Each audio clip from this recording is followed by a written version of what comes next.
At around 5 o'clock, it happens. The green neon lights switch on and Tom Bergin's comes to life. Welcome to the granddaddy of LA's Irish pubs. If you walked in here for the first time in 1940, or you walked in here for the first time in 2024, it feels the same way. If you want to understand how good things can happen to good people, spend some time with Francis, part of the team that's bringing Bergin's back. He took over in 2019. You know, to me, the magic of Tom Bergens is the history. Yeah. You know, everything this building has seen, Right. and it's still standing here. Bergin's is a survivor. But in 2019, the bar was closed and developers were circling. That's when LA City Council voted to make the pub a protected historic landmark. Among those testifying, Katie Bergen, Tom's granddaughter.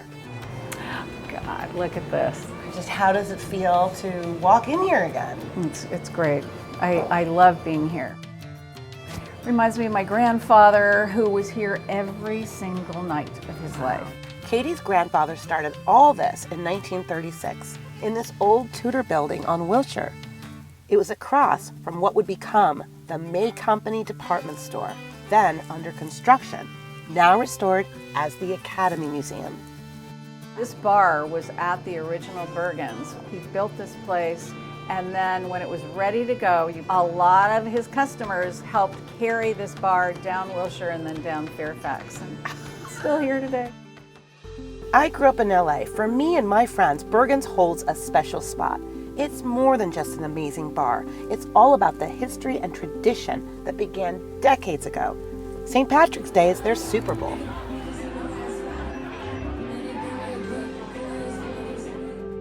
So it's the largest St. Patrick's Day celebration in California and one of the oldest. Describe it. Describe the scene. It's pretty awesome. I mean, we're here around 4:30, 4:45 in the morning, and you're already starting to see people lined up.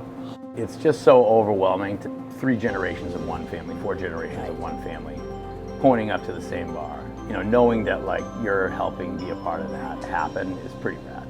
I wanted to ask you about this photo. So this is my grandfather on the left with Bing Crosby. And Bing Crosby was one of the owners of the Del Mar racetrack.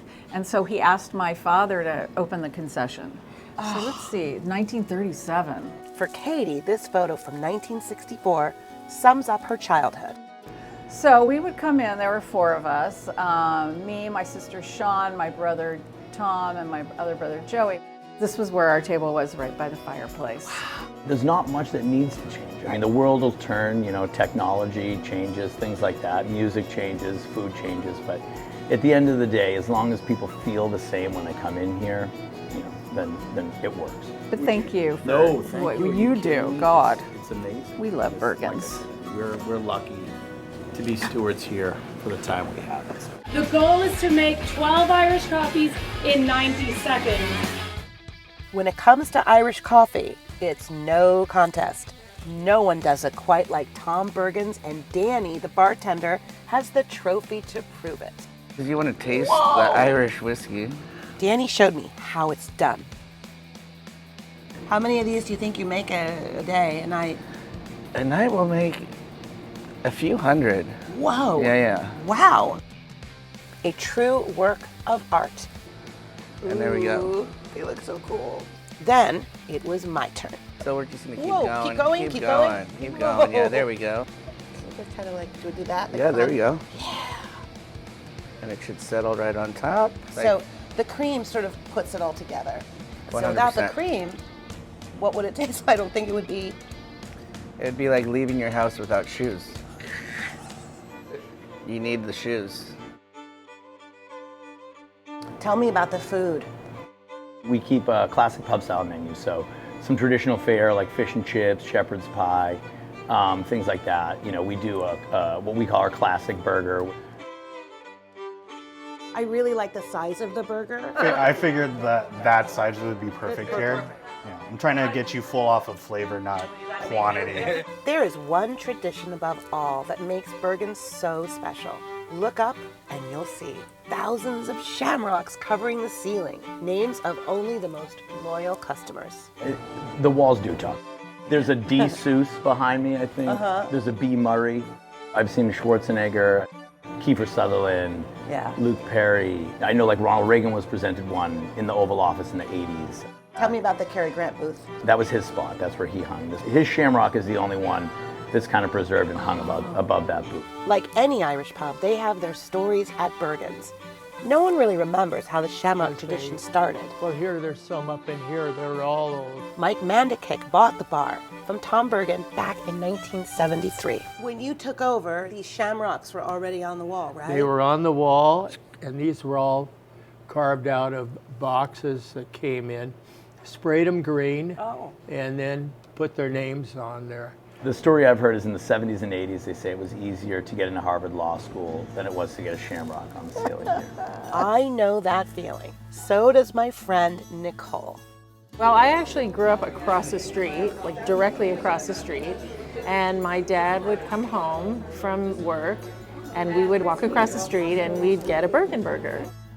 You have family that have shamrocks on the wall? I do, almost all my family. Really? My brother is right over there, my sister-in-law is over there, my aunt somewhere, How did they get 'em?